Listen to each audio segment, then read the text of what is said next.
Kaya kung sinasabi mo sa akin na kung may pinagkakatiwalaan ako sa ICI, si Mayor Magalong lang yun 'no.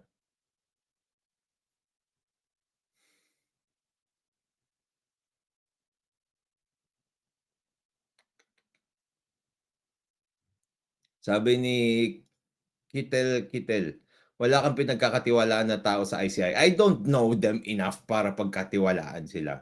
Hindi ako nagtitiwala ng gano'n-gano'n lang. Hindi ako nagtitiwala ng gano'n-gano'n lang. Nakita niyo ako 'di ba, contrarian, kaaway ko lahat. Kaya kung sinasabi mo sa akin na kung may pinagkakatiwalaan ako sa ICI, si Mayor Magalong lang yun.